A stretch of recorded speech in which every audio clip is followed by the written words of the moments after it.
everyone. In this session यहाँ पे sound के वो यहाँ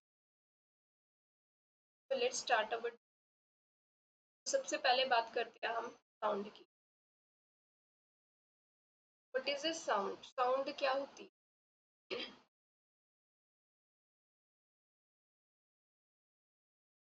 it is a form of energy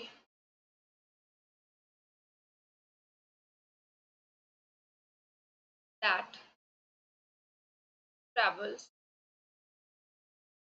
in form of waves. Sound क्या एक तरह की एनर्जी ही है जो वेव्स की फॉर्म में ट्रैवल करती है। बात ये कैसी वेव होती है? Sound is a mechanical wave.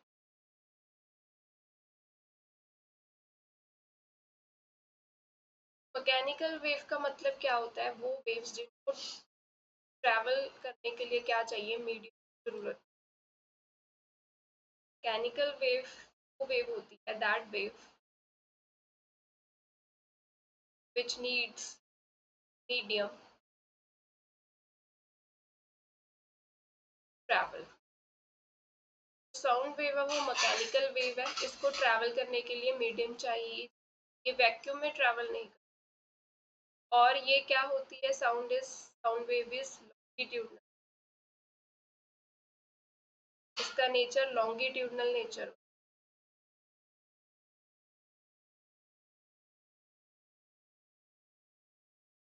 अब लॉन्गिट्यूडनल वेव क्या होती है कि यहाँ पे क्या होता है कि जो पार्टिकल की ऑसिलेशन है, ऑसिलेशन कह लो या फिर वाइब्रेशन या फिर vibration of particles are along the direction of wave propagation।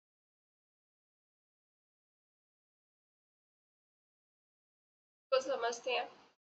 जैसे जो वेव होती है, बेसिकली वेव क्या होती है? इट इज अ डिस्टर्बेंस जो ट्रैवल करती है। It is a form of disturbance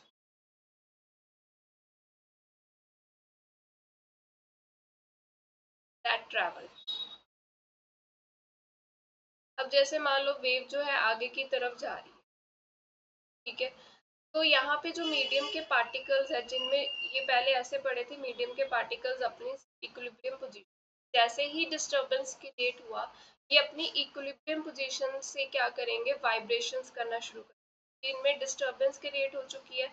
ये जो पार्टिकल है, जब ये ऐसे वाइब्रेट करेंगे along the direction of wave propagation, कि जिस डायरेक्शन में वेव ट्रैवल करी, अगर आगे की तरफ वेव जा रही है तो पार्टिकल्स की ऑसिलेशन इस तरह होंगी, आगे की ऐसे वाइब्रेट करेगा, ऐसे आगे की तरफ ऐसे ऑसिलेट कर रहा है, वाइब्रेशंस आ रही है उसमें, तो ऐसी वेव को हम क्या बोलते हैं? That is a longitude.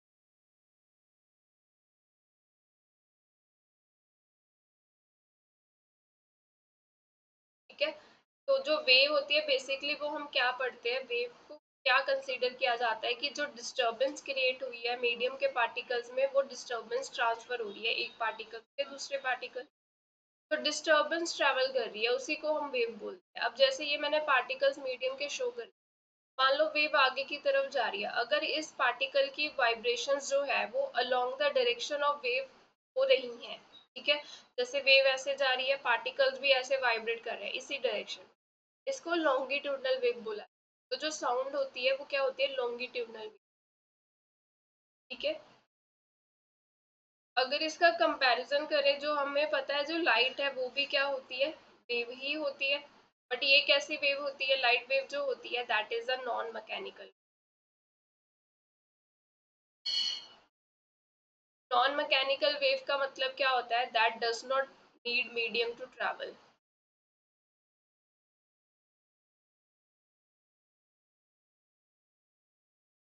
इसको ट्रैवल करने के लिए मीडियम की जरूरत नहीं पड़ती है। ठीक है, दूसरा ये वेव कैसी होती है? This is the transverse wave. का नेचर ट्रांसवर्स नेचर होता है। ट्रांसवर्स का मतलब क्या होता है कि जैसे ये वेव आगे की तरफ जा रही है, हम वेव को ऐसे रिप्रेजेंट करते हैं ना, साइन और कोसाइन फॉर्म, ये क्या है? ऑसिलेशंस को ही रिप्रेजेंट करते हैं। ठीक है, अगर वेव आगे की तरफ जा रही है एक्स डायरेक्शन में, तो ये जो पार्टिकल है इसकी ऑसिलेशंस कैसे हो रही है, perpendicular to the direction of wave propagation. जो पार्टिकल है that will oscillate in the direction perpendicular to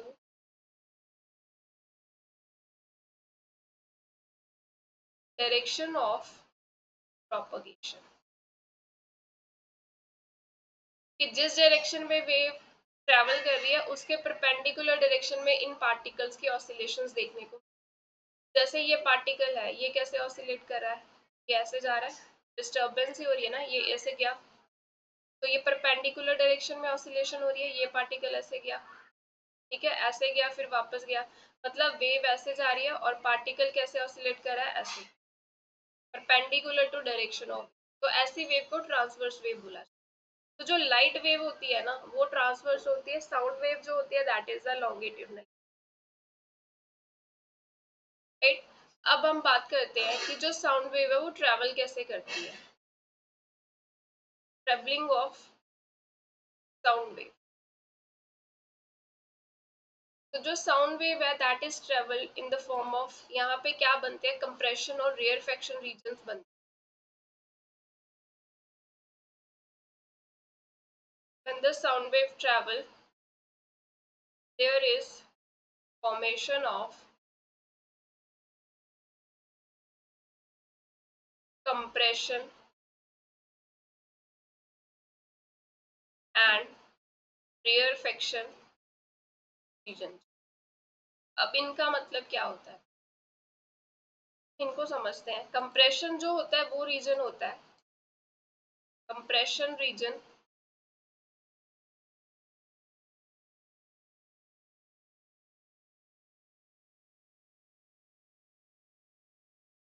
it is the region where the density of particle is more।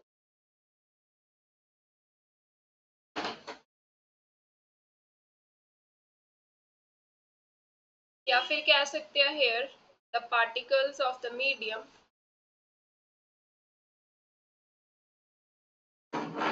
are close to each other।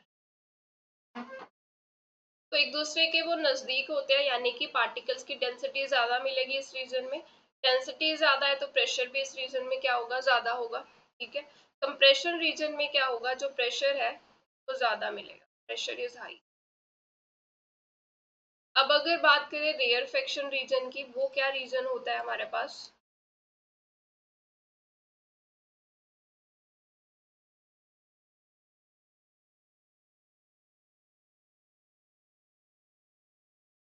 The region where particles of medium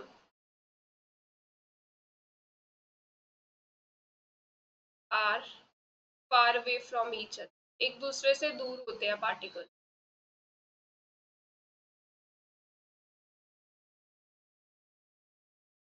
air जो density होगी वो कम होगी क्योंकि particles एक दूसरे से दूर है यहाँ पे, तो डेंसिटी इज लेस।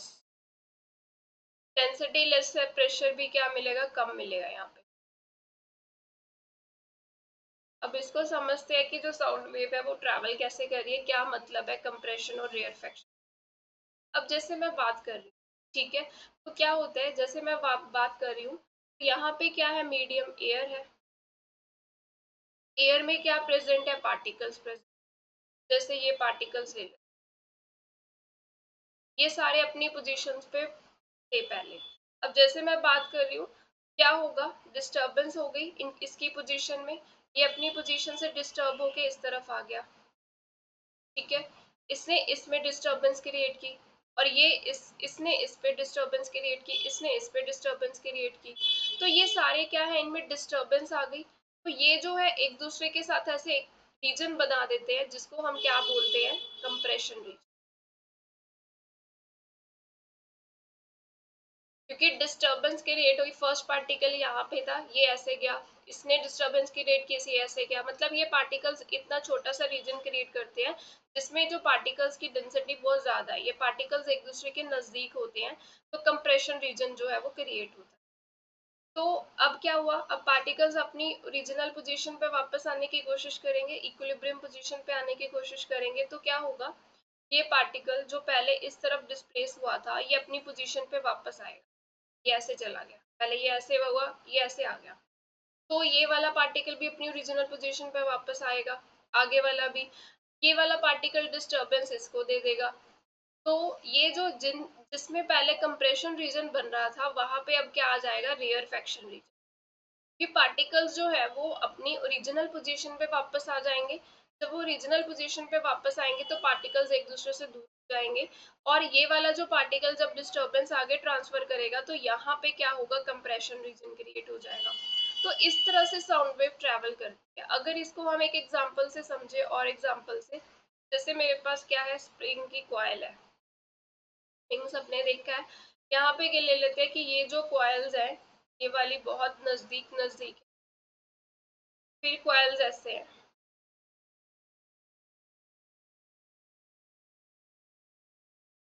ठीक है। अब यहाँ पे कॉइल्स नजदीक है तो ये क्या रीजन बन रहा है, कंप्रेशन रीजन, ये नजदीक है पार्टिकल्स। अब जब इसको ये क्या करेंगी, कॉइल्स अपनी ओरिजिनल पोजीशन पे जब वापस आने की कोशिश करेंगी तो ये कॉइल्स क्या हो जाएंगी, एक दूसरे से दूर हो जाएंगी, these coils move away from each other,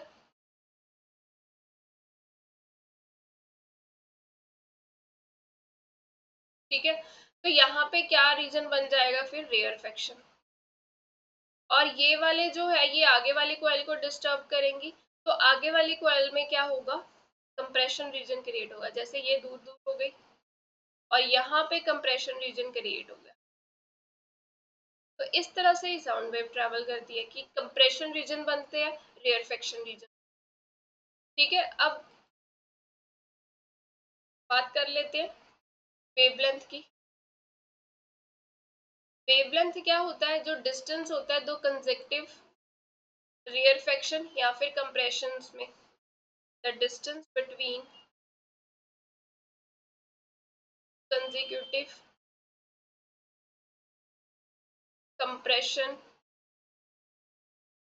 और रेयरफेक्शन रीजन, दो रेयरफेक्शन रीजन के बीच का डिस्टेंस या फिर दो कंसेक्टिव कंप्रेशन के बीच का डिस्टेंस को हम बोलते हैं wavelength, is known as wavelength,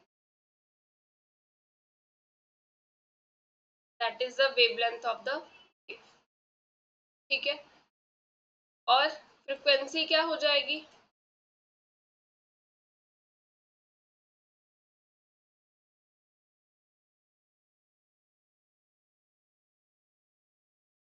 और एक टर्म पढ़नी है time period, then amplitude,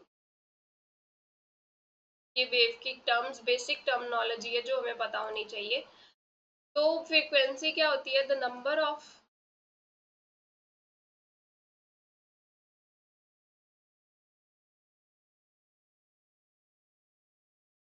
oscillations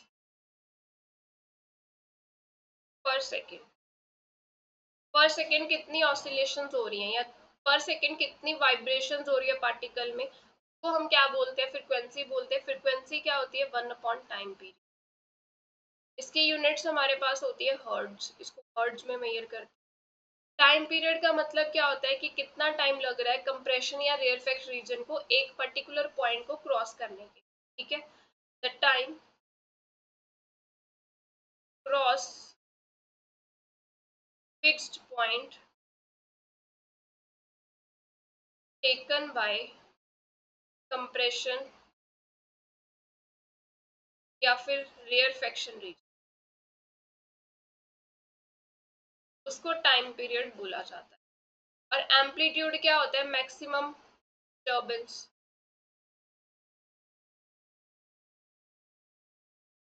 from the mean position of particle, amplitude क्या होता है, मैक्सिमम कितनी डिस्टर्बेंस हुई उस पार्टिकल में, ठीक है। जैसे ये पार्टिकल है मीन पोजीशन पे है, ये मीन पोजीशन पे था, अब इसमें जब डिस्टरबेंस हुई, ये कितना एम्पलीट्यूड है इसका, कितनी ये डिस्टरबेंस मैक्सिमम हो सकती है जिसके बाद ये फिर से नीचे आएगा, तो ये जो मैक्सिमम डिस्टरबेंस होती है मीन पोजीशन से उसको हम बोलते हैं एम्पलीट्यूड।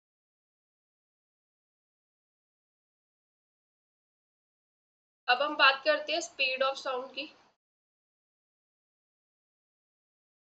जो स्पीड ऑफ साउंड है एयर में कितनी होती है?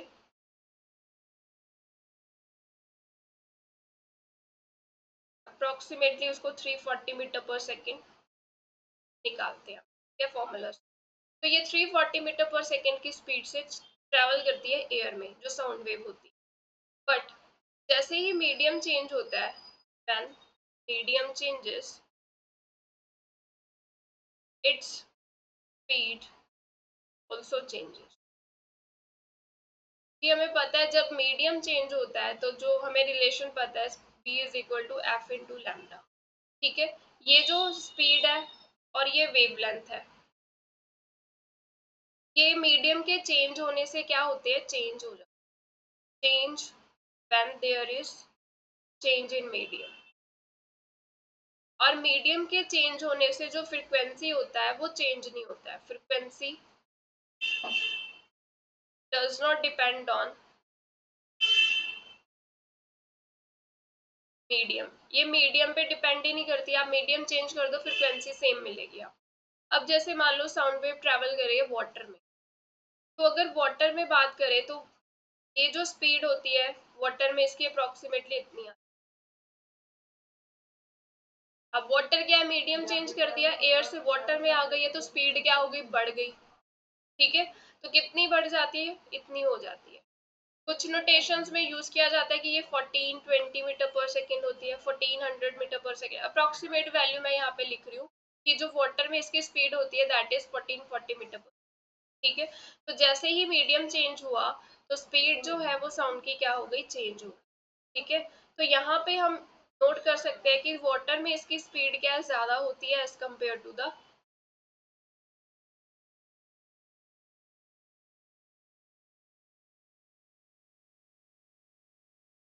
के बाद एक पॉइंट नोट करना है कि जो स्पीड होती है साउंड की, स्पीड ऑफ साउंड, ये मैक्सिमम होती है सॉलिड में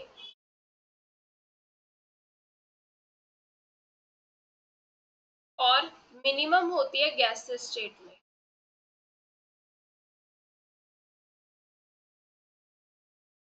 ये बात ध्यान में रखनी है। जब सॉलिड से ट्रैवल करेगी इसकी स्पीड मैक्सिमम होगी, गैसियस स्टेट में क्या होगी, इसकी मिनिमम। दूसरी बात, जो स्पीड ऑफ साउंड है it is independent of change in pressure.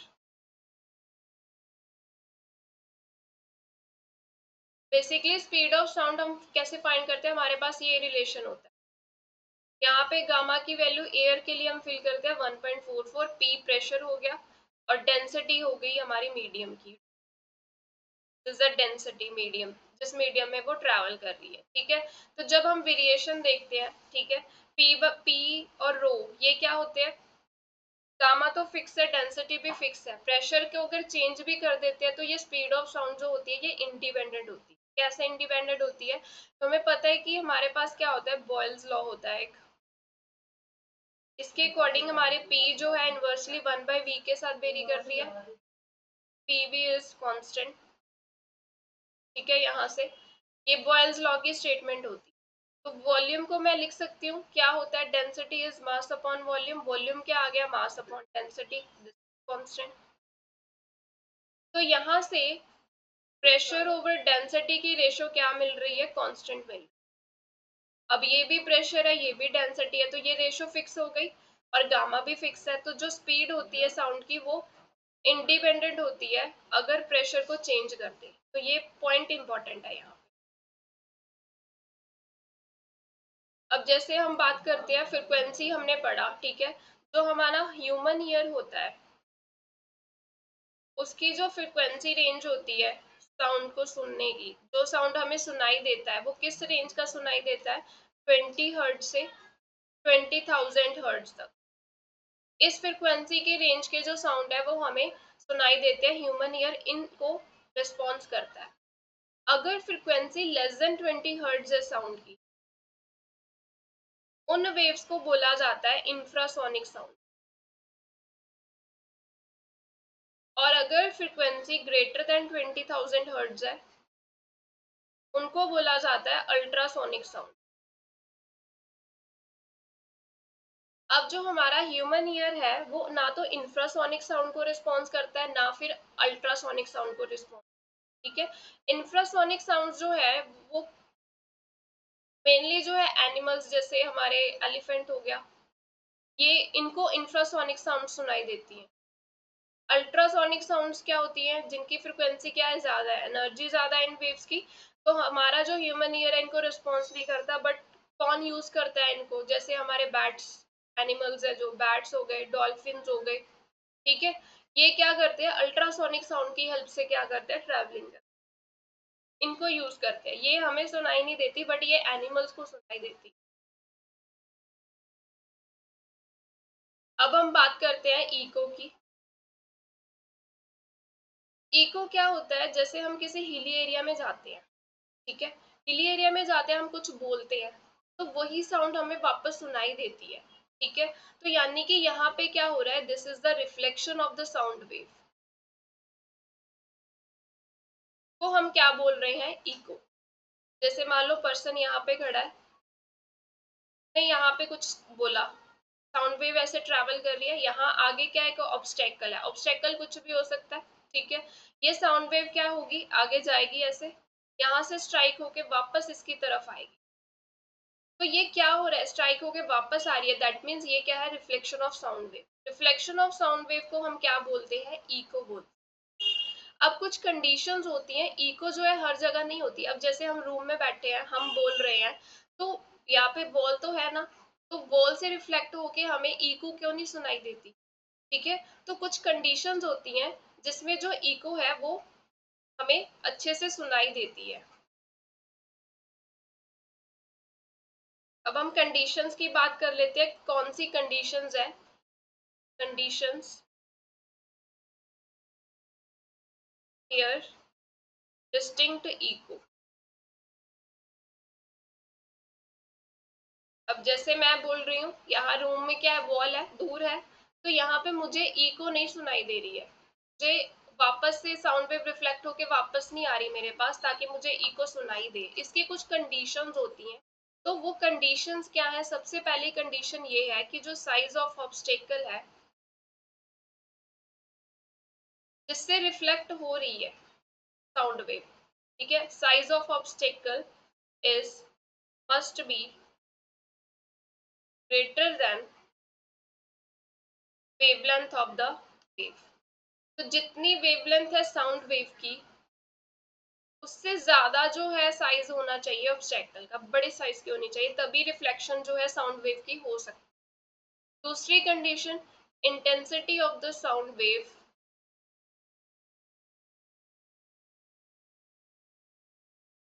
Should be sufficient. अब जैसे आप जाते हो, आप बोलते हो, बहुत स्लोली बोलते हो कोई भी वर्ड, तो वो साउंड वेव प्रॉपर ट्रैवल ही नहीं कर पाएगी, ऑब्स्टेकल के पास पहुंच ही नहीं पाएगी। बट जैसे ही आप लाउड बोलते हो, आज जो साउंड वेव है वो ट्रैवल करके क्या करती है, ऑब्स्टेकल के साथ स्ट्राइक होती है, उसकी रिफ्लेक्शन होती है। तो जो साउंड हम प्रोड्यूस कर रहे हैं वो उसकी इंटेंसिटी सफिशिएंट होनी चाहिए, ताकि जो रिफ्लेक्शन है साउंड वेव की हो सके। अगर कम आवाज में बोलेंगे, ठीक है, इंटेंसिटी कम होगी साउंड वेव की, तो वो रिफ्लेक्ट ही नहीं हो पाएगी, क्योंकि वो उस ऑब्स्टेकल तक पहुंच ही नहीं पाएगी।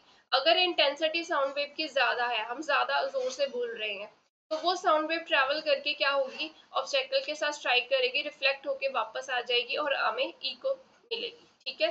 तीसरी जो सबसे इंपॉर्टेंट कंडीशन है, that is the time difference between original wave, original sound wave and reflected sound wave।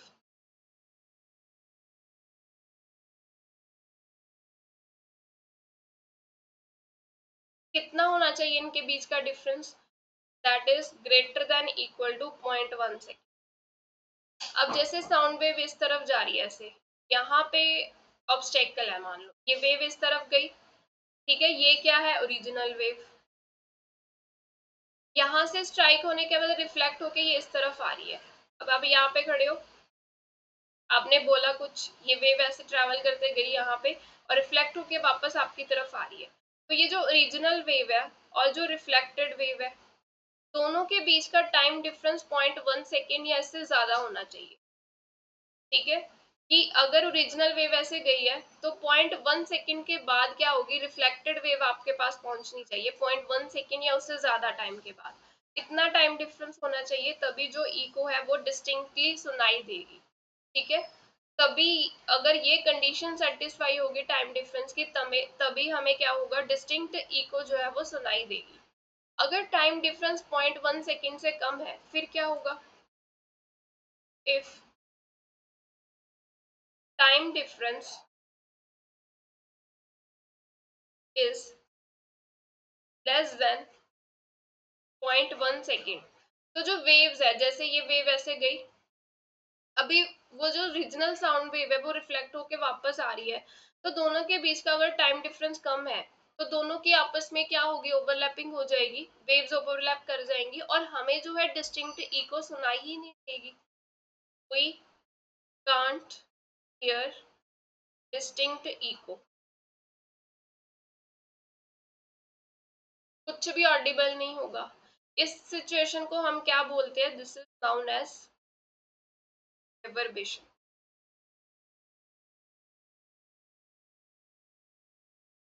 इसको रिवर्बेशन बोला जाता है, क्योंकि यहाँ पे जो है, जो टाइम डिफरेंस है 0.1 सेकेंड से कम हो गया, तो जो डिस्टिंक्ट इको है वो सुनाई नहीं देगी, हमें पता ही नहीं चलेगा कि रिफ्लेक्ट और जो ओरिजिनल वेव है वो ओवरलैप कर जाएंगी और हमें कुछ भी सुनाई नहीं देगा, डिस्टिंक्ट इको सुनाई ही नहीं देगी, इसको रिवर्बेशन बोला। अब अगर हम बात करें कि मिनिमम कितना डिस्टेंस होना चाहिए इको सुनने के लिए, minimum distance of obstacle from the source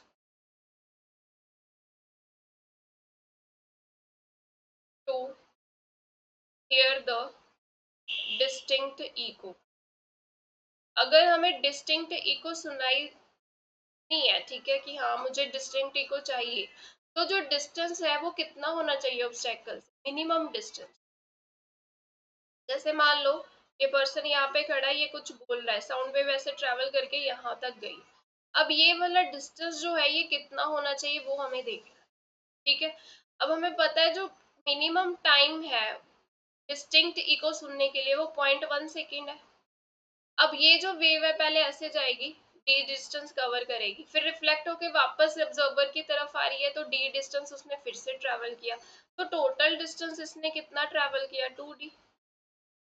और जो एयर में स्पीड हमें पता है कितनी होती है, that is 340 metre per second sound की, तो यहाँ से स्पीड जो होता है that is distance upon time, values fill कर देते हैं। स्पीड कितनी है 340, डिस्टेंस कितना कवर किया 2d, टाइम कितना है 0.1 सेकेंड।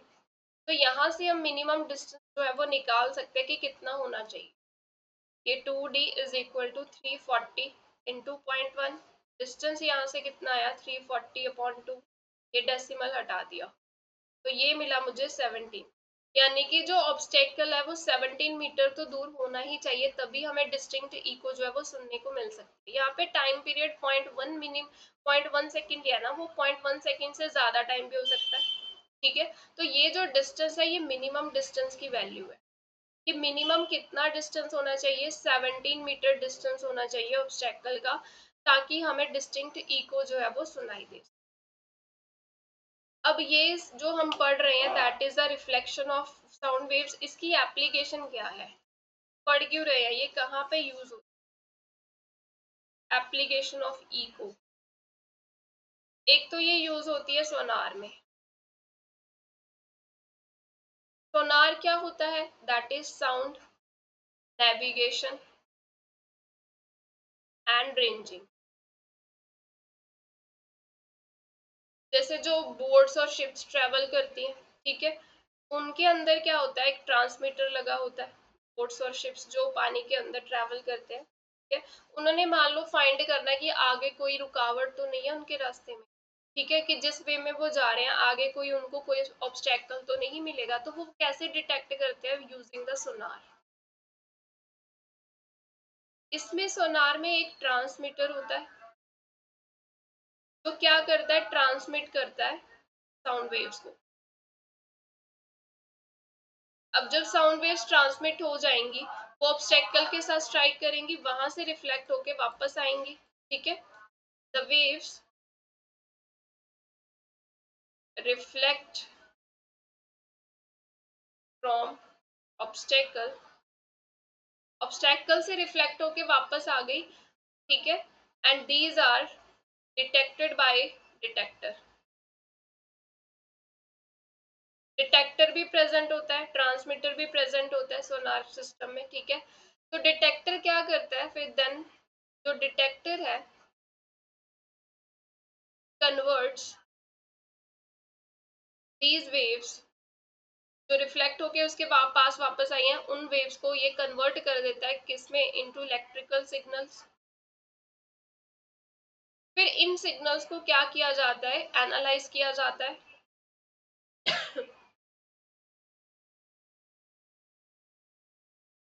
इंटरप्रेट किया जाता है। उसके बाद क्या किया जाता है, डिस्टेंस फाइंड किया जाता है। डिस्टेंस कैलकुलेट करके हमें पता चल जाता है कि कितना दूर है ऑब्स्टेकल। तो इस तरह से साउंड सोनार जो है वो ट्रैवल काम करता है। This is the application of E. तो यहाँ पे जो साउंड वेव्स जो सेंड की जाती है वो कौन सी वेव्स होती है, here ultrasonic waves are use.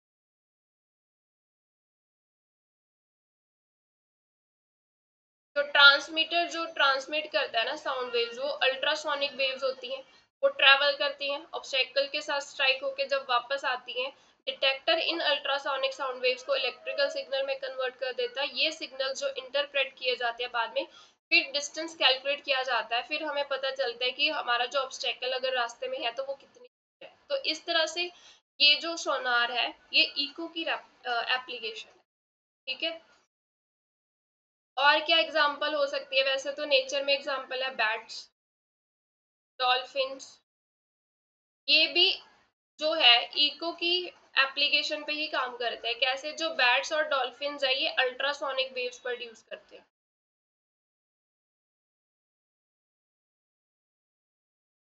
जो बैट्स है उनको दिखाई नहीं देता, तो फिर वो कैसे ट्रैवल कर रहे हैं, कैसे मूव करते हैं, वो क्या करते हैं, साउंड वेव्स प्रोड्यूस करते हैं। ये कौन सी साउंड वेव्स होती है, अल्ट्रासोनिक साउंड वेव्स। तो अगर उनको देखना है कि जिस डायरेक्शन में वो जा रहे हैं आगे कोई ऑब्स्टेकल तो नहीं है, वो वेव्स जो होती हैं वो वहां से रिफ्लेक्ट होके वापस बैट्स के पास आती हैं। फिर वो इंटरप्रेट करते हैं खुद से कि हाँ ये जो डिस्टेंस है ऑब्स्टेकल का कितनी दूर है, ठीक है, ऑब्स्टेकल अगर आ रहा है वो किस डिस्टेंस पे पड़ा है।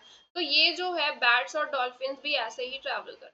तो these are the applications of the echo, ठीक है। उसके बाद हम बात करते हैं कि हम दो साउंड वेव्स को कैसे डिस्टिंग्विश कर सकते हैं। Waves to distinguish two sound waves. अब अगर कोई दो साउंड वेव्स है उसको हमें डिस्टिंग्विश करना है, तो किस कैरेक्टरिस्टिक के बेस पे हम उसको डिस्टिंग्विश करते हैं। सबसे पहले बात आती है लाउडनेस। लाउडनेस क्या होती है कि जैसे मान लो कोई दो साउंड वेव्स है, ठीक है, two sound waves produced from same source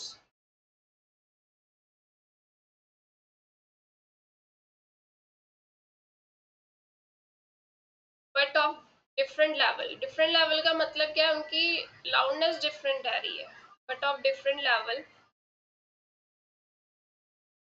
they can be distinguished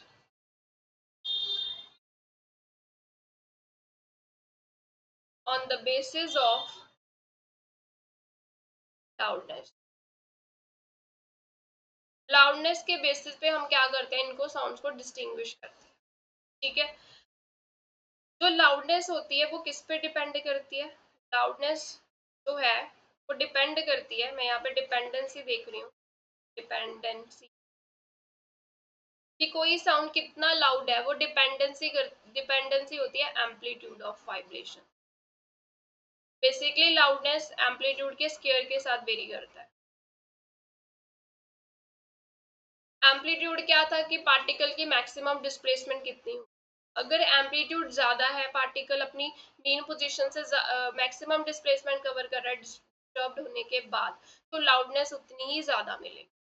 दूसरा केस कि जो लाउडनेस है वो इनवर्सली वेरी कर रहा है डिस्टेंस ऑफ सोर्स, कि सोर्स कितनी दूर है, ठीक है, तो डिस्टेंस स्क्वायर के साथ वेरी कर रहा है इनवर्सली। यहाँ पे डी क्या है, डिस्टेंस ऑफ द सोर्स। जितना सोर्स से डिस्टेंस ज्यादा होगा लाउडनेस क्या होगी, कम होगी, इनवर्स रिलेशन है, ठीक है। अगर डिस्टेंस कम है तो लाउडनेस ज्यादा मिलेगी, ठीक है। तो इस तरह से लाउडनेस जो है वो वेरी करती है डिफरेंट।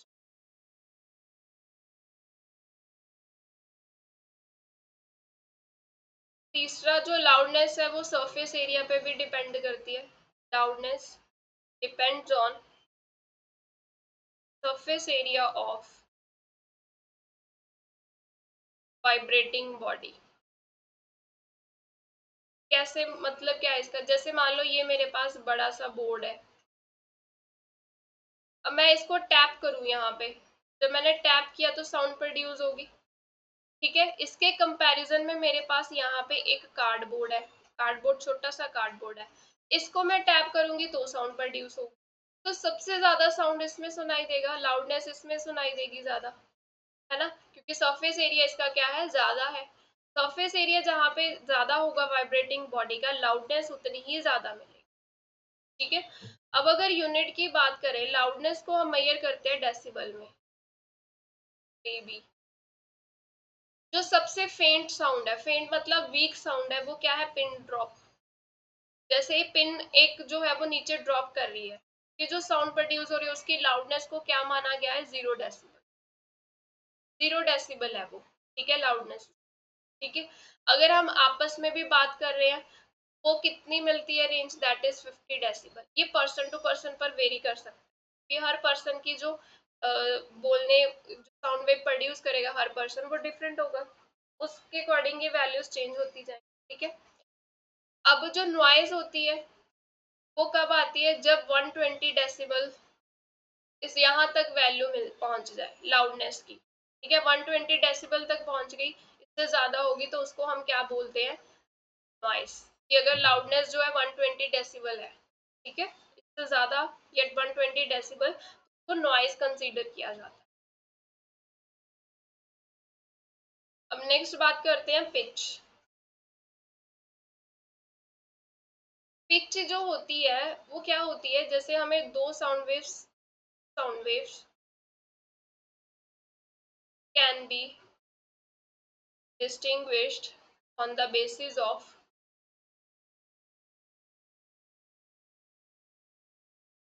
frequency। फ्रिक्वेंसी के बेसिस पे भी हम दो साउंड वेव्स को क्या कर सकते हैं, डिस्टिंग्विश कर सकते हैं, तो उसी को पिच बोला जाता है, ठीक है। अगर फ्रिक्वेंसी किसी साउंड वेव की ज्यादा है, फ्रिक्वेंसी ज्यादा है, तो मतलब वो क्या है, साउंड की हाई पिच है। अगर फ्रिक्वेंसी साउंड वेव की कम है, तो वो साउंड वेव कैसी होगी, लो पिच साउंड होगी। जैसे अभी एक मैन है एक वुमेन है, दोनों बोल रहे हैं, दोनों की हमें जो साउंड सुनाई देगी वो डिफरेंट होगी, तो वो डिस्टिंग्विश हम कैसे देख रहे हैं, on the basis of frequency. जो पर्सन एक मेल बात करेगा, वो क्या है, उसकी जो फ्रिक्वेंसी होती है साउंड वेव की, जब वो बोल रहा है, वेव प्रोड्यूस होती है, वो जो फ्रिक्वेंसी है वो कम होती है, वो लो पिच साउंड होती है, ठीक है। तो इसको जैसे बोलते हैं कि हाँ ग्रेव मिल रहा है, बेस मिल रहा है हमें, ठीक है। और जो हाई पिच का मतलब क्या, जैसे एक वुमेन बात कर रही है, तो उसकी जो साउंड वेव प्रोड्यूस हो रही है, तो वो हाई फ्रिक्वेंसी की, वो हाई पिच साउंड होती है। हाई पिच साउंड से हमें कैसी वॉइस सुनाई देती है, श्रिलनेस हमें सुनाई देती है, ठीक है। तो इस तरह से हम जो है पिच की हेल्प से दो वेव्स को क्या कर सकते हैं, डिस्टिंग्विश कर सकते हैं।